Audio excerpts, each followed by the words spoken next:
All right, it's 4 o'clock, and I'd like to call today's meeting of the Board of Trustees of San Bernardino Community College District to order. And first, I'd like to recognize and wish everyone a happy Black History Month here for the district. So, Trustee Reyes, will you lead us in the Pledge of Allegiance?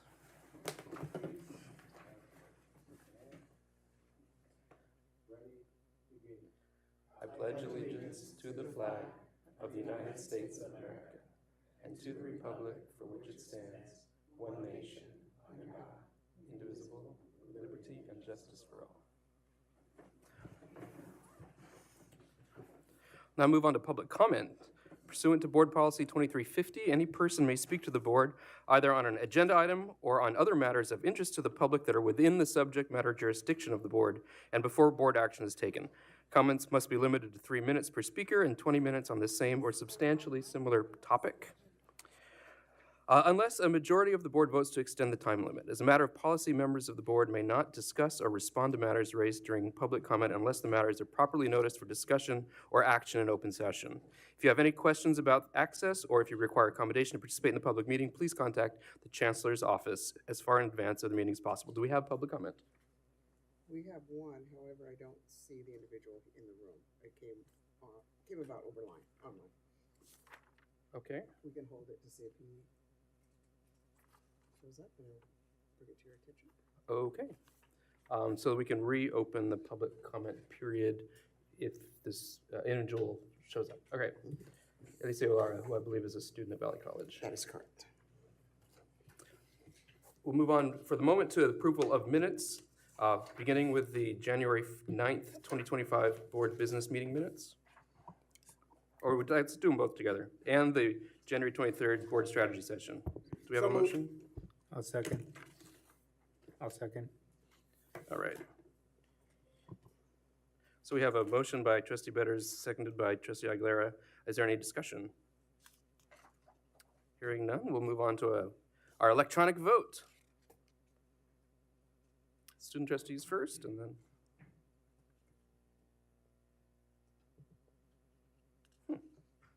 Mine won't let me. Sure it won't. No, seriously, look. Yeah, I think it's this thing too. Is this where John used to sit?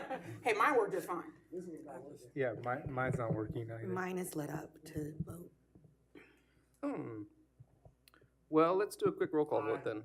Aye. All right, well, hold on.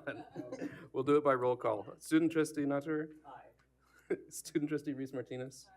Trustee Aguilera? Aye. Trustee Betters? Aye. Trustee Longville? Not present. Trustee Reyes? Aye. Trustee Williams? Aye. And chair votes aye. Motion carries. Move on to recognitions and celebrations for our applause cards. Can we get up? All right.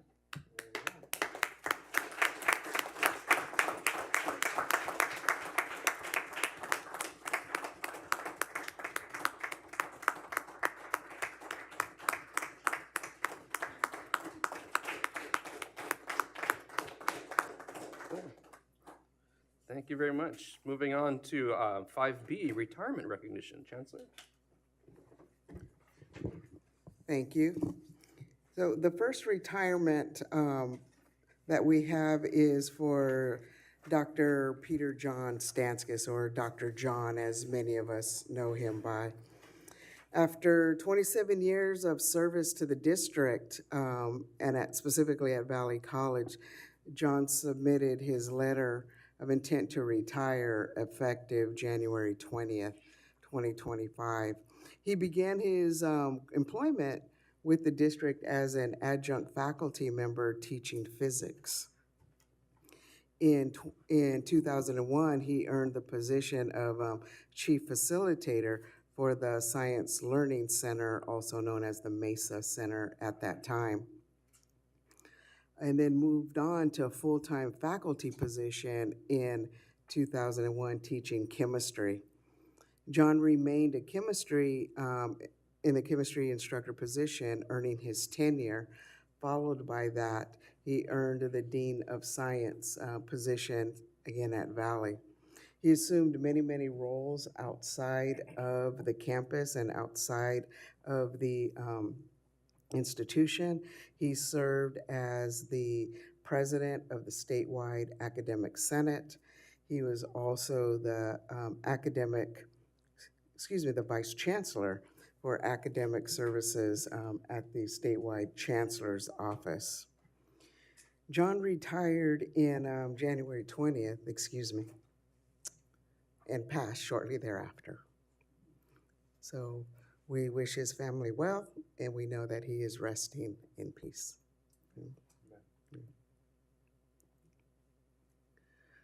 We also have Gary Williams, a professor of psychology at Crafton Hills College. After 19 years of service with the district at Crafton, he submitted a letter of intent to retire effective May 31st, 2025. He began his employment at the district as an instructional assessment specialist and will retire as a professor of psychology, a position he has held since August of 2020.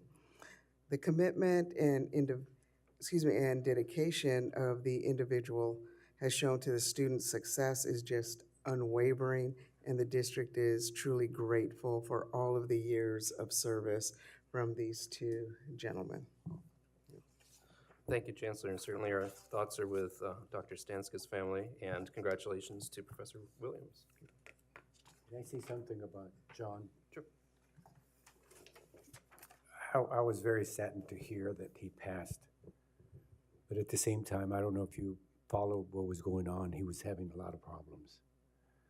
And I felt that he was so dedicated to our college district. And he also became involved at the state level. So met with my wife a couple of times to talk about things can be done for the students. And so there's nothing guaranteed in this life. And I was very, very sad to hear that he passed. I know that his partner said that it was better because he was really suffering a lot. That's the type of dedication that we have at San Bernardino Valley College. He loved Valley College. So I'm hoping that our chancellor can send something to the family, whether it be even a card or roses or something, because he did a lot for us. We're going to miss him a lot. The state will miss him a lot. Dedicated to the max. Thank you. Thank you. Moving on to the action agenda, item 6A, prioritize board directives. Can I just make a request that we just close in his name when we close? Absolutely. And then will the services information be shared publicly, or? The information about his services will be sent district-wide by Friday of next week.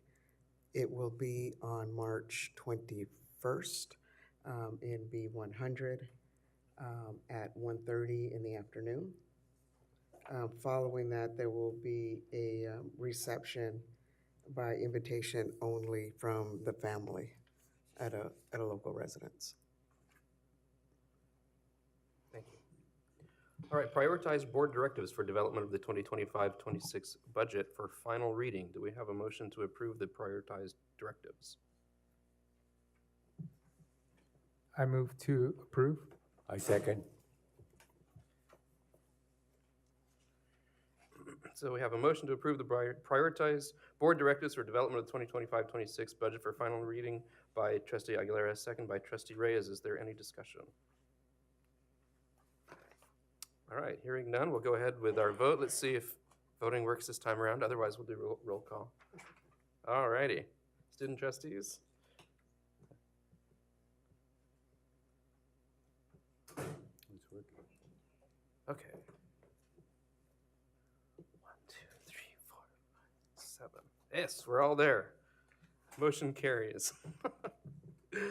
Moving on to board policies for final approval.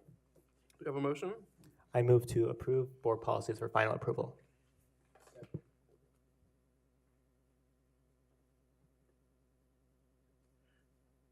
So we have a motion to approve board policies for final approval by student trustee Nutter and seconded by trustee Williams. Is there any further discussion? Hearing none, go ahead and vote.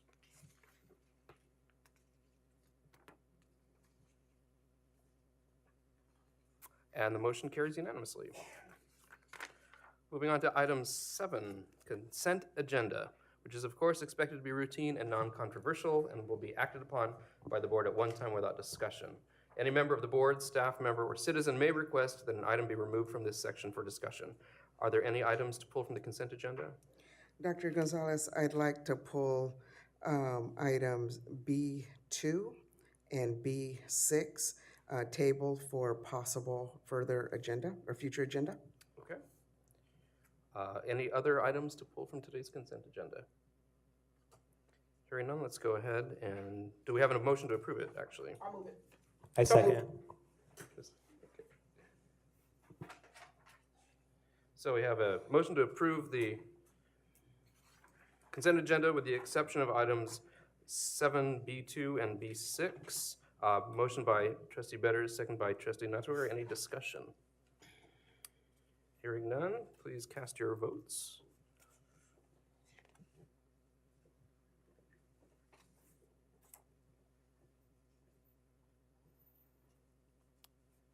Who are we missing?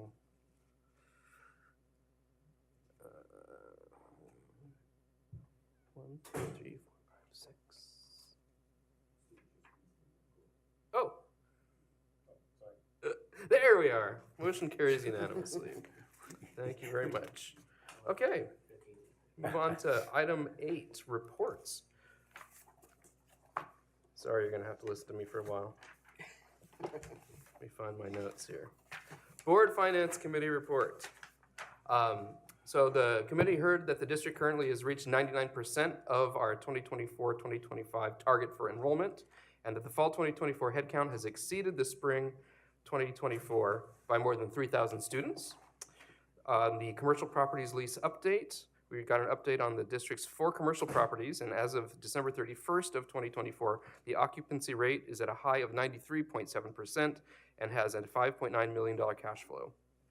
Also heard updates on regular agenda items such as the PARS investment, bond construction, budget revenue, and budget actuals. And our next meeting will be next month on the 13th at Valley College in room B100. Board Legislative Committee, Trustee Reyes, do you have a report? Wanted to say that Angel and Inez did an outstanding job in bringing us together. We went to Sacramento. We met with our elected officials. We spoke to them about issues that were really important to us.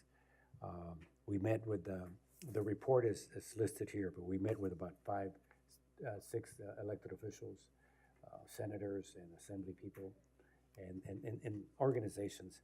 And it was done very, very professionally. We did put a little bit of pressure on some people that are not, because when you go to the Sacramento, sometimes they'll smile at you and they take a picture with you and all that. And that's beautiful, because that's good. The bottom line is, what are we doing so that they can get monies for our students? And so we put them in a position where we're going to go back to their offices, and thanks to Angel and Inez, we're going to follow up. One of the biggest things that we're doing right now, and according to our Vice Chancellor, Jose, is the housing opportunities that we can have and making a big difference between Valley College and Crafton Hills College. So I think we're going to be on target with that. The senators, Senator Reyes, Senator Bull, are committed in helping us. And then, of course, the assembly people are also willing to help us. So I think we're in a good position to move forward. With what we want, it's going to be tough in a sense. I'm sure all of you know what's going on at the federal level. At the federal level, it's a different situation, mainly because of the fact that everything is going to be put on hold. And what's so sad for us is that we're in the process of getting applied for a $6 million grant with EDA. That was moving along fairly well. We're still not going to give up on that. Everything's already been turned in, thanks to Dr. Ornelas. She's been following up with her team. And so we're on target of doing what we needed to do. All we need to do is just make sure that we continue to establish and continue with that relationship with our elected officials to put pressure on them to make sure that the money is still there. So we had a very good enlightening conversations. I recommend that if you don't have a copy, Angel, I think that everybody should get a copy of this, because this is really very professionally done.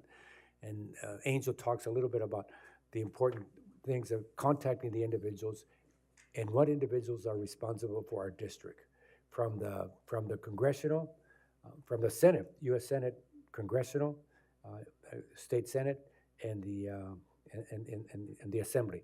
Furthermore, they've done a good job. Thank you, Dr. Rodriguez, for setting up meetings with also our local elected officials, the mayors and so forth. And that's also important, because I think we're going to be asking for their support just as much as they're going to ask us for our support when it comes to workforce development, preparing the future workforce. Valley College and Crafton Hills College are leading the way. So I want to thank the two presidents there for doing a good job, and their deans. And don't forget now, we're going to have the grand ribbon cutting of the new beautiful facility of the Applied Technology Center at San Bernardino Valley College. And it's March, is it the 6th or 7th, Angel? The 6th. And so all of you are invited to come. Invite your friends, invite people, so that they know that Valley College is there for them. And what they pay to get a good education, you can't beat it. So, very, very optimistic of all the good things that we're doing. Thank you, Trustee Reyes. Moving on to the Board Policy and Procedures Ad Hoc Committee. We reviewed 3 different policies. Policy 2015 about student members, which was reviewed in accordance with the Community College League of California legal update to clarify rights of student members of the board. And this will be forwarded to the Policies and Procedures Advisory Committee and then make its way to the board at a future agenda date. Policy 2340 agendas, which was reviewed in accordance with a CCLC legal update to clarify rights of a student member of the Board of Trustees, and it will be also forwarded to the Policies and Procedures Advisory Committee, which will also then make it to the board at a future meeting date. Policy 6610 about local business, the policy which embraces the district's commitment to support local, minority, women, and veteran-owned enterprises was reviewed, and after discussion, it was agreed upon to edit goal number 2 to read, the district encourages participation of all veteran-owned businesses, women-owned businesses, small and disadvantaged businesses, as well as contractors on district projects. I think I could read. This item will, of course, also be forwarded to the Policies and Procedures Advisory Committee and then make its way to the board at a future meeting date. Regional and state reports. Trustee Williams, do you have a report on the Board of Governors? Yes. First, I just want to say I appreciated the opportunity to go to the California Community College League conference. If you ever want to get your steps in, go with Frank and Angel. The legislative visits, they really put us to work. And as Trustee Reyes said, I do believe those visits really put us in a unique position to talk to the legislator about some of the innovative projects that we want to bring to the district. I had a chance to attend workshops on the budget.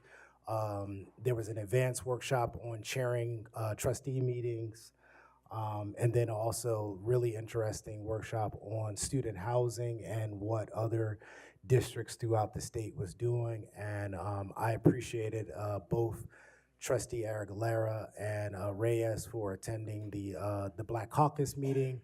I was recognized as one of the trustees of the year by the, thank you. And so I appreciated y'all being there and hanging out. As BOG member Amy Costa and I will be doing a session with the Secretary of Labor, Stuart Knox, and then I think it's the Secretary of Health and Human Service, Dee Dee Myers. Will be talking about workforce development with them and some of the BOG's priorities around workforce development. So we're super excited about being able to communicate with the two of them and try to have influence on some of the things that have happened. And that's all that I have. Thank you, Trustee Williams. There is no report this month on the Joint Powers Authority, so I'll turn it over to the Chancellor for her report. Thank you. Thank you. First, I'd also like to start by wishing everyone a happy Black History Month. Since I did a little digging, a little research here, since 1976, our country has recognized February as a time to honor the contributions of Black Americans. It started when President Gerald Ford called on the nation to celebrate the accomplishments that had been too often overlooked. And really, I mean, I think the way that we all view it is that Black history is American history. Okay? And I just want to take a moment to recognize our students, our faculty and staff, alumni, and our community partners who do so much to uplift our communities. Thank you for that. And a big thank you to everyone, all the organizations, events, and so on held at Crafton Hills College and San Bernardino Valley College in honor of Black History Month. So thank you. Presidents, please thank your teams. We appreciate what they do. Also, can you believe we're already 44 days into 2025? Time's flying. So just a huge thank you to the board members who joined us in Sacramento. I won't reiterate what Trustee Reyes said, but we did have a huge impact when we were at the state capitol. So we met with legislators to talk about the challenges of our students face and one big priority, which is affordable housing. You know, more than half of our students struggle to afford rent at Crafton Hills and Valley College, and that's not just a made-up number. That's a study that is done by Real College California that noted this information for us. Some are couch surfing, some don't know where they'll sleep next. Yeah. And if they don't have a stable place to live, a warm place to sleep, how can we expect them to focus on school? How can we expect our faculty to do their best work with these students? So that's why we're working with our Inland Empire legislators to push for state funding to build student housing at both of our colleges. We're also making sure our voice is heard in Washington, D.C. We all heard about the potential freeze on the federal funding. Since then, we've reached out to Congressman Pete Aguilar and Congressman Jay Obernolte, I hope I pronounced that correctly, to protect federal funding for financial aid, to protect our students, really, to protect workforce training and support services. You know, about 9% of our district's budget comes from federal dollars. It's a small percentage overall, but when you think about the importance of federal funding and federal student aid to our students and the impact that it has, it is huge. So the federal investments, again, help local students graduate to get good jobs. So we're making our voices heard to make sure that community colleges like ours aren't left behind. So I'd like to end on a positive note. Thanks to our community support of Measure CC, we're getting to celebrate the brand new Applied Tech building, again, as Dr. Reyes said, at San Bernardino Valley College. I did, I promoted you. He needs a raise, got a doctorate. As Trustee Reyes mentioned, and just like the Public Safety Center at Crafton Hills College, this is something that the community has asked us for. So it's going to provide hands-on training for jobs in automotive technology, green energy, water management, and the list just goes on. And again, you all are invited. We hope that you're able to attend March 6th at 6 p.m. Food trucks, music, food trucks, guided tours, food trucks. It's going to be a great event, and we're also honored to have a special guest. California's Secretary of Labor and Workforce Development, Stuart Knox, is going to join us. It's going to be a great night. I hope that you all are able to attend, and I want to wish you all a great holiday weekend as we celebrate Presidents Lincoln and Washington this Friday and Monday. That's my report. Thank you, Chancellor. And I will say, if you really want to celebrate President Lincoln, the Lincoln Memorial Shrine will be open on Monday, President's Day, in Redlands. All right. We'll move on to our representative groups. So Crafton Hills College Academic Senate.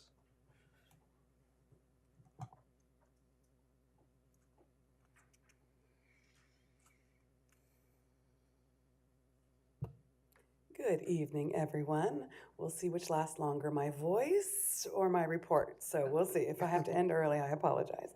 So good evening, everyone. I know I was not here last month, so I just wanted to say welcome to anyone. I think, Sharita, you are new, so welcome. My name is Meredith. I'm the Academic Senate President at Crafton. It's been pretty calm. We had our first meeting just last week. And so when it comes to Senate, anytime it's calm, just like the union, it's good, right? It's better to have it just nice and easy. But we have been working on a few things. We were working with, at the last meeting, the Student Senate has brought forward some resolutions, which I'm sure they'll talk more about, but they came to the Senate for us to look over it and to kind of give them some feedback on those things, which was really good. And we have also started to look at our course renewal policy. At the statewide academic senate meeting, it was one of the resolutions was to look at making sure that our policy is clear and that it is easier for students to actually get academic renewal, to know that it exists. So that is something we've been looking at, and some of the suggestions looking through to see if we can maybe change some of our language to make it clearer and more simplified. Again, we had a great first opening ceremony for our Black History Month, as well, as I'm sure Valley has as well. But it's always very well attended and always such a meaningful event to be there. So we did that last week. We've been dealing with the fraudulent students, right, which has been an issue, but we've been talking about strategies that faculty can do in their classes to kind of identify students that are fraudulent, so that we can remove them, so that those spaces are available to real students who actually want to come and take our classes.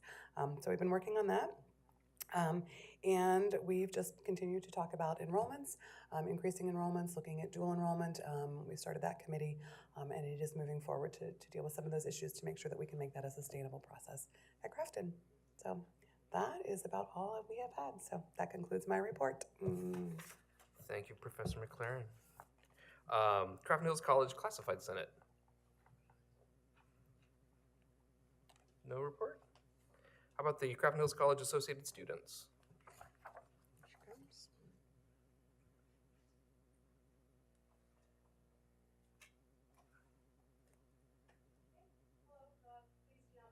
The outfit just came from Club Rush, so had a whole decades theme. That was very fun. 80s punk rock over here.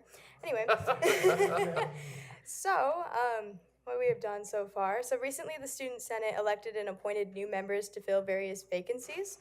New memberships include Victoria Van Stee, me as the Director of External Affairs, Sierra Mason as Executive Assistant, Jay Felix as Finance Director, Hugo Flanagan as Senator at Large, and Tammy Sherratt, Matthew Riddle, and Christian Magana as Senate members. These newly appointed officers bring forth new perspectives and ideas, furthering the college's goals of diversity, equity, and inclusion, and better representing our widely diverse student body. And mentioned earlier, it's Black History Month, and Crafton's currently celebrating that month with events such as the Freedom House documentary screening on February 5th, the Power and Pause yoga session on February 19th, and a visit from Nalo Hopkinson, which is a prominent author and artist, on February 20th. These events allow for students to celebrate and learn about Black history while furthering the goals of student inclusion and equity. And lastly, in preparation for General Assembly this spring, as the Academic Senate mentioned, we've had various resolutions getting passed and looked at. Vice President Katrina Behringer drafted 2 different resolutions for the SSCCC consideration. One resolution, which was entitled LIFT, the Language Initiative for Future Talent, aims to ensure that foreign language courses stay in community colleges across California in light of the recent IGETC changes. And the other asks for the SSCCC to advocate for the equity and the accessibility of the deaf and hard of hearing community. Ooh.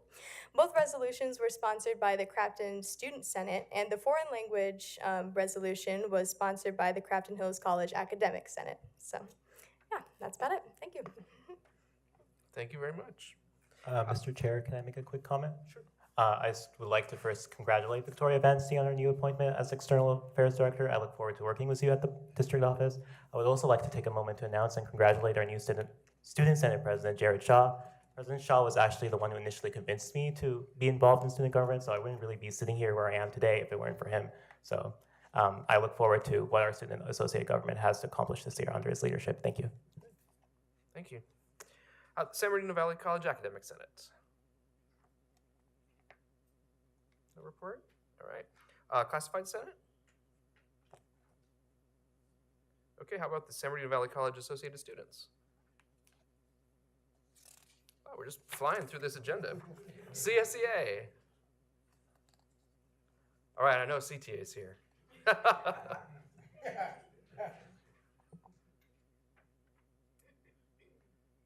Good evening, Board of Trustees, Chancellor Dr. Rodriguez, campus presidents, senior district leadership. I'm Jeff Dembski. I'm the Faculty Union President. I'd like to begin on behalf of CTA and on behalf of myself to remember and honor Dr. John Stanskis. He was the Academic Senate President when I was hired. He had good judgment. And he'll be missed. CTA has some good news to share with the trustees and some true appreciations to convey to our district negotiating partners. Following 10 years of negotiations, campus faculty and managers at both colleges are today governing a new administrative process that identifies and assigns appropriate workload to professors teaching so-called high-intensity labs. In practical terms, beginning this fall, faculty will literally receive more time to help learners enrolled in a wide range of disciplines spanning sciences, allied health, EMS, theater arts, welding, music, math, TV, machinist technology, and aeronautics. Of course, and perhaps I should have led with this point, this collegial reconfiguring of faculty workload directly supports students' learning and success. It does not cost the district any more in salaries. It just pays faculty more accurately for the type of work they're doing 25 years into the 21st century. None of this could have happened without the constructive involvement of our campus presidents who are charged with determining what is and is not a high-intensity lab. CTA thanks President Gill, CTA thanks President Kevin, as well as their VPIs, Ms. Hector and Mr. Wirtz, for their active and their engaged leadership. I'd also like to thank Dr. Jesse Lemieux for leading the union's efforts on this topic now for several years. The job is not yet finished. Moving forward, CTA will continue to respectfully raise discussions about workload and overall enrollment strategies. These are conversations that we need to have. Indeed, this is the final appreciation that I'll leave you with. CTA really values the communication and cooperation that we have found among the board members, among the campus presidents, among senior leadership. Let's keep speaking with each other. There are lots of paths to get to where we're going. We can land there together. See you next month. Thank you, Professor Dembski. Police Officers Association. No report. We'll move on to staff reports. San Bernardino Valley College President, Dr. Contreras. Thank you, Chair Gonzalez. In addition to my written report, I have a few updates. Before I get to them, I want to congratulate Trustee Williams for Trustee of the Year. The first is Valley is vibrant. There is a lot going on campus. There's record number of students doing grad checks. We had barbecue and karaoke in the quad. I want to thank Dr. Ray Carlos for that. The planetarium has reopened. Our village swing space is up. Our marquee is new and working and up and running. It's an exciting time to be at Valley College. Our Umoja program did 2 orientations this month, so it's really exciting to see that program that grew from 40 to over 300.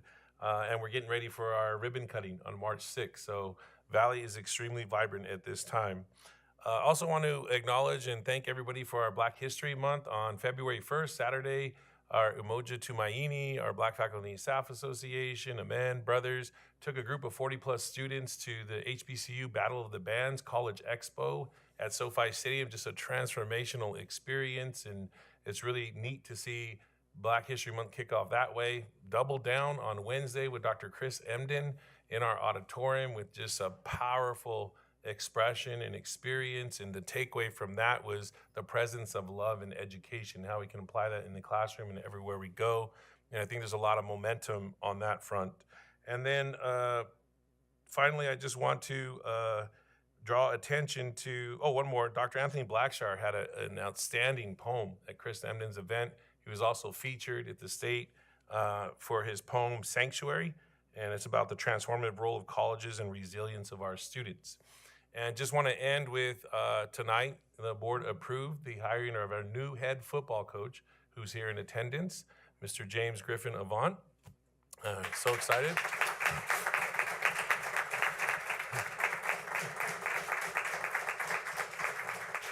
Just really excited. We sent out an announcement about him. He comes with 4 national championships, 2 at the high school level from Modern Day, where he's recently at, 2 at community college, at Fullerton College. As a high school player himself, he was the Tennessee Player of the Year. He went on to Virginia Tech, forgive him for that, and did some great things there. But just really excited about what he's gonna bring to San Bernardino Valley College football program. The initial tweet about him had over 40,000 hits, and along with his coaching staff are approaching the 30,000 number of hits. So we're really excited. They've already started a motto with Valley Up. So we'll end on Valley Up, and also just want to extend heartfelt wishes for John and his family. Thank you. President Haran. I want to start off by also expressing my condolences to John's family. I first got to know John working with him in his role as a statewide academic senate, and he was always such a wonderful resource and just a witty, humorous person to work with. And I know Valley will miss him a lot, and our district will certainly miss him as well. For tonight's report, I want to do something a little bit different since it's Black History Month. While we celebrate Black History Month and all the amazing community events that we're doing, which are incredible, I want to talk a little bit about the work that the college has done over the last 5 years around creating more success for our Black and African American students. So I have a few stats here I want to read that I think the college should be very proud of.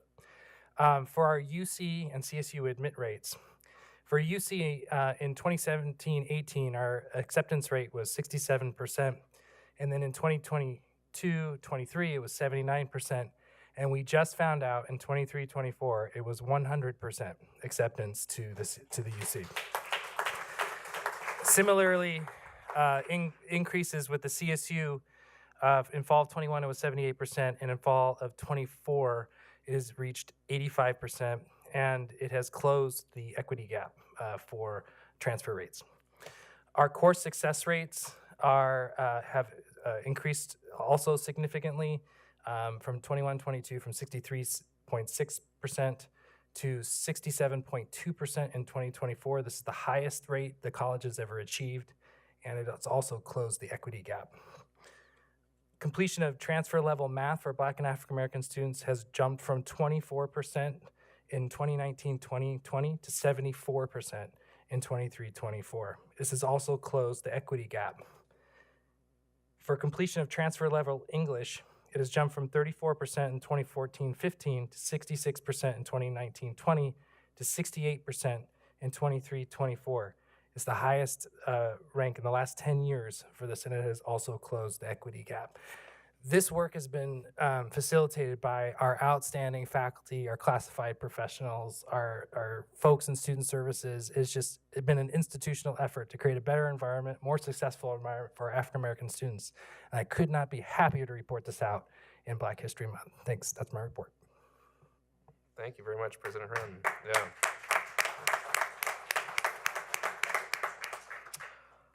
Executive Vice Chancellor? No report. Vice Chancellor of Human Resources and Police Services. No report. I would just like to congratulate the Philadelphia Eagles for winning the Super Bowl. Vice Chancellor of Educational and Student Support Services. No report. All right, do we have any questions or discussion of information items in Section 9? All right, hearing none, at this time we will now enter a closed session to discuss confidential matters that are generally stated on the agenda. It's currently 4:39. Is that Can I possible? say something just real quick? Have Sure. to recognize. It has nothing to do, but when we come out of closed session, it's just us. So I just want to take an opportunity to publicly acknowledge the board secretary, Heather. Just appreciate everything you do for us. I wanted to acknowledge you and let you know, while everybody was still here, how much I appreciate your hard work and your effort and your disposition and just always being just available. So thank you for that. Thank you for creating that type of culture, Chancellor. Just really appreciate you.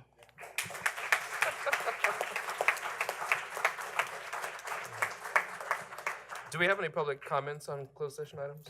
No, we do not. We don't? All right. So the time is now 4:40, and we will convene in closed session.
All right. The time is 5:52, and I'd like to reconvene the public meeting. So, Clerk Bitters, will you conduct the readout? Thank you, Chair. On February 13, 2025, the Board of Trustees convened in closed session pursuant to Government Code Section 54956.8 and discussed with its real property negotiators price and terms of payment associated with the proposed lease of property for the development of the housing project. The Board of Trustees voted 7-0, abstaining to select to approve a delegation of authority to the district's chancellor or their designee to, 1, execute and deliver any and all documents, otherwise do any and all things which he, she, they, and legal counsel deem necessary or advisable in order to finalize all agreements necessary for the lease of the property and other agreements necessary to effectuate the development of the housing project, collectively the agreements. 2, perform and do all things necessary to execute and deliver any and all of the documents pursuant to the terms of such final agreements. And 3, bring the final agreements to the board for ratification. On February 13, 2025, the board unanimously took action to approve the release of probationary number 32561 as lead custodian at SBVC, effective February 14, 2025. On February 13, 2025, the board unanimously took action to not re-employ the Director of Operations, KVCR, for the 2025-26 academic year, and to send notice to management employee number 29093. Thank you very much, Clerk Betters. And today we will adjourn in memory of Dr. John Stanska. It is 5:54 p.m. The next board meeting will be February 27th, 2025 at 4 here in this room, 550 East Hospitality Lane, Suite 200, etc. I'm sorry? Will be what date? It's the study session on February 27th. Okay, the study session. Yep. Just make sure it knows, because our regular board meeting, next board meeting Is in March. Valley. Yes, correct. So that will be the board strategy session. So at 5:54, the meeting is adjourned.